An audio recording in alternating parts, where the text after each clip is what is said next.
जय हिंद दोस्तों। आज मैं बताएंगे साइंस का ऑब्जेक्टिव प्रश्न वीवीआई ऑब्जेक्टिव प्रश्न बिहार बोर्ड में पक्का ही आने वाला। चलिए स्टार्ट करते हैं।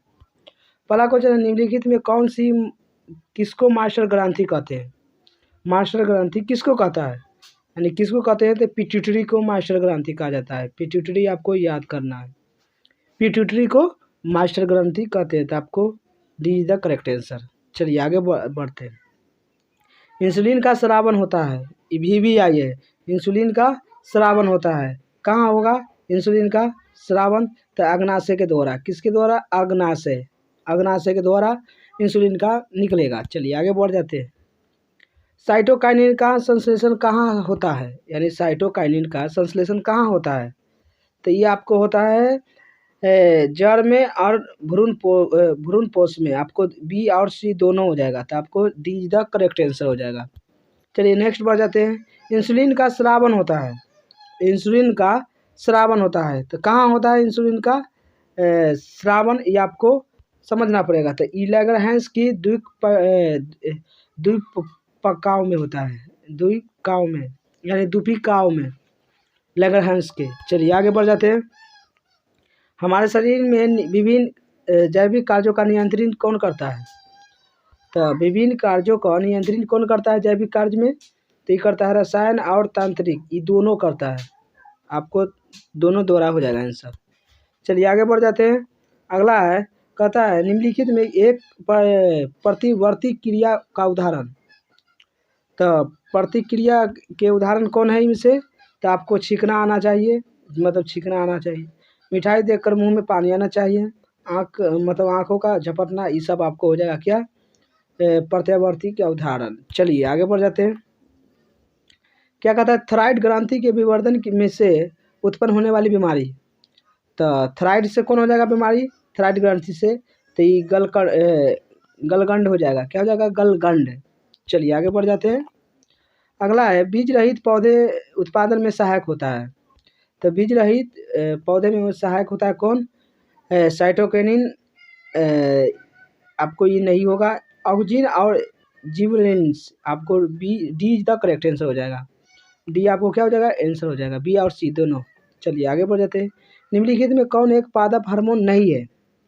तो पादप हार्मोन कौन नहीं है? तो ये आपको समझना पड़ेगा। इथिलीन होता है, ऑक्सिन होता है, साइटोकाइनिन होता है, लेकिन ऑक्सीटॉक्सिन नहीं होता है। क्या होता है? ऑक्सीटॉक्सिन नहीं होता है। तो आपको B is the correct answer हो जाएगा। चलिए नेक्स्ट बढ़ जाते हैं। मनुष्य के मस्तिष्क का औसत आयतन लगभग कितना होता है? तो औसत आपको मानिएगा तो 1650 ml होता है। आपको याद कर लेना 1650। आगे बढ़ जाते हैं। एंड्रोजन है। एंड्रोजन क्या है? एंड्रोजन एक नर लिंग हार्मोन है। क्या है? नर लिंग हार्मोन। चलिए आगे बढ़ जाते हैं। कोशिका दीर्घन द्वारा तने को वृद्धि करता है। तो कोशिका दीर्घन द्वारा वृद्धि करता है किसको? तो ई करता है ऑक्जिन को। किसको? ऑक्जिन को। Auxin is the correct answer. चलिए आगे बढ़ जाते हैं। गैस के रूप में पाए जाने वाला हार्मोन कौन है? अब गैस के रूप में पाए जाने वाला हार्मोन कौन है? तो इनमें से आपको एथिलीन हो जाएगा। क्या हो जाएगा? एथिलीन। एथिलीन क्या हो जाएगा? आंसर हो जाएगा, गैस के रूप में पाया जाता है।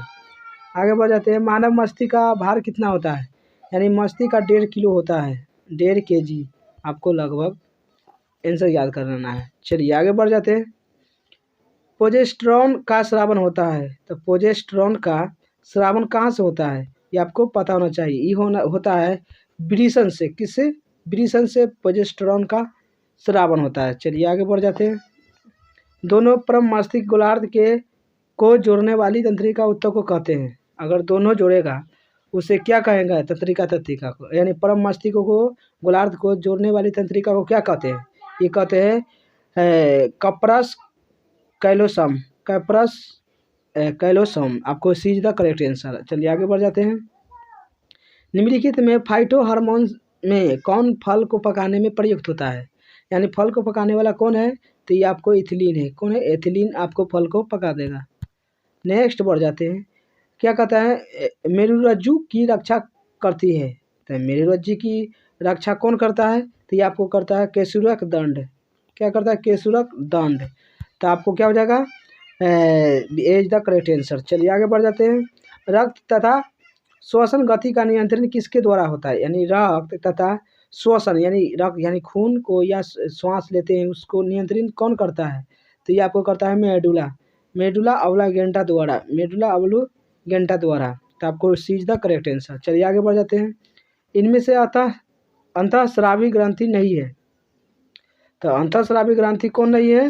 तो ये आपको है बुर्नल ग्रंथि। कौन है? बुर्नल ग्रंथि। चलिए आगे बढ़ जाते हैं। निम्नलिखित पादप अंग प्रकाश अनुवर्तन को प्रदर्शित करता है, कौन करता है?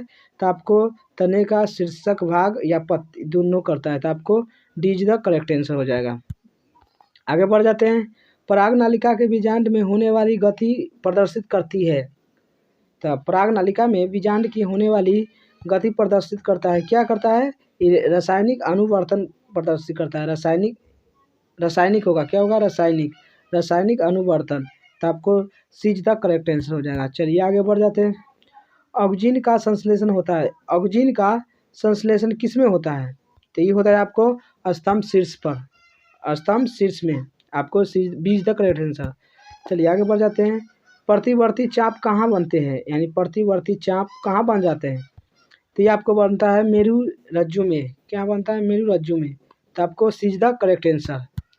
चलिए आगे बढ़ जाते हैं। क्या कहता है?